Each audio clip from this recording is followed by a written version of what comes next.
ನಮಸ್ಕಾರ. ಜೊತೆಯಲ್ಲಿ ನ್ಯೂಸ್ಗೆ ಸ್ವಾಗತ. ಲಿಂಗಸುಗೂರಿನಲ್ಲಿ ಬೀದಿ ಬದಿ ವ್ಯಾಪಾರಿಗಳ ಹೋರಾಟಕ್ಕೆ ಮಹತ್ವದ ಗೆಲುವು ದೊರೆತಿದೆ. ಪುರಸಭೆಯಿಂದ ತೆರವುಗೊಳಿಸಲ್ಪಟ್ಟಿದ್ದ ನೂರಾರು ಬಡ ವ್ಯಾಪಾರಿಗಳ ಪರವಾಗಿ ನಡೆದ ನಿರಂತರ ಪ್ರತಿಭಟನೆ ಮತ್ತು ಹೋರಾಟದ ಬಳಿಕ ಲೈಸೆನ್ಸ್ ಹೊಂದಿರುವ ಎಲ್ಲಾ ಬೀದಿ ಬದಿ ಮಾರಾಟಗಾರರ ಸಂರಕ್ಷಣೆಗೆ ಪುರಸಭೆ ಬದ್ಧವಾಗಿದೆ ಎಂದು ಅಧಿಕಾರಿಗಳು ಲಿಖಿತ ಭರವಸೆ ನೀಡಿದ್ದಾರೆ. ಹೋರಾಟಗಾರರು ಇದನ್ನು ಆಪರೇಷನ್ ರೆಡ್ ಸ್ಟಾರ್ ಯಶಸ್ಸು ಎಂದು ಬಣ್ಣಿಸಿದ್ದಾರೆ. ಲಿಂಗಸುಗೂರಿನಲ್ಲಿ 600ಕ್ಕೂ ಹೆಚ್ಚು ಬೀದಿ ಬದಿ ವ್ಯಾಪಾರಿಗಳ ಬಂಡಿ ಮತ್ತು ಅಂಗಡಿಗಳನ್ನು ಪುರಸಭೆ ತೆರವುಗೊಳಿಸಿದ ಬಳಿಕ ಆರಂಭವಾದ ಹೋರಾಟಕ್ಕೆ ಇದೀಗ ಫಲ ಸಿಕ್ಕಿದೆ.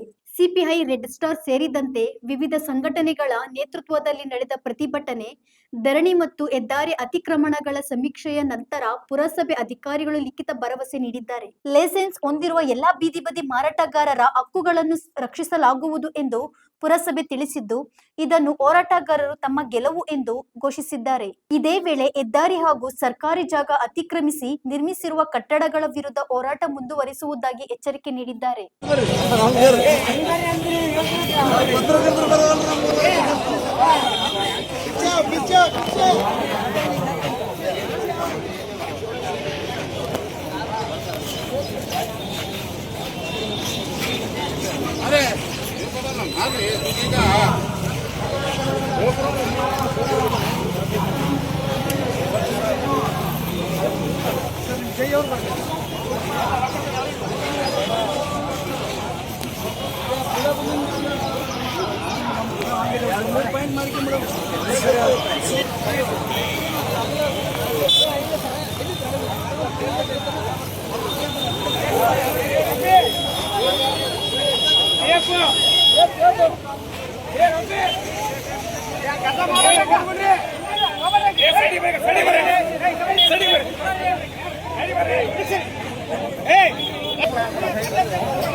ಅಪ್ಪಾಜಿ ಈ ಕಡೆ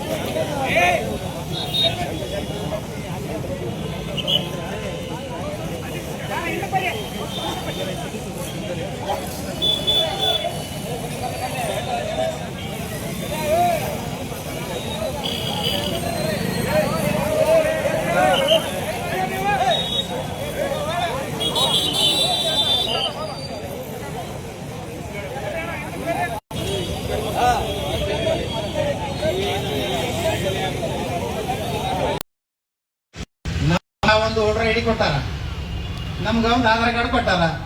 ಪ್ರತಿಯೊಬ್ಬರಿಗೆ ಕೇಳಕ್ ಹಕ್ಕ ಐತೆ. ನಾವು ಕೇಳಕ್ ಆಗಿಲ್ಲ ಅಂದ್ರೆ ಅವ್ರು ನಮ್ಗೆ ಎಲ್ಲಿ ಕೊಡ್ತಾರ? ನಾವು ನಮ್ ರೈಟ್ ಐತೆ, ನಾವ್ ಕೇಳ್ಬೇಕು. ಏನ್ ಸಾರ್ ನಮ್ಗ ತೆರವುಗೊಳಿಸಕತ್ತೀರಿ, ಯಾ ಆದೇಶ ಪ್ರತಿಯೊಬ್ಬರು ಕೇಳ್ಬೇಕ್ರಿ. ಹಂಗೇನಲ್ಲ, ಇಲ್ಲೇ ಗಣೇಶ ಯಾಕೆ ತೆಗಿತಿದ್ರಪ್ಪ ಇಲ್ರಿ ಬಂದ ಹೋಗ್ಲನ್ನ. ಇನ್ನಷ್ಟು ಉಪಯುಕ್ತ ಮಾಹಿತಿಗಾಗಿ ನಮ್ಮ ಜೊತೆಯಲ್ಲಿ ನ್ಯೂಸ್ ಯೂಟ್ಯೂಬ್ ಚಾನೆಲ್ ಅನ್ನು ಸಬ್ಸ್ಕ್ರೈಬ್ ಮಾಡಿ, ಬೆಲ್ ಐಕಾನ್ ಅನ್ನು ಕ್ಲಿಕ್ ಮಾಡಿ. ನಿಮ್ಮ ಅನಿಸಿಕೆಗಳನ್ನು ಕಮೆಂಟ್ ಮೂಲಕ ತಿಳಿಸಿ.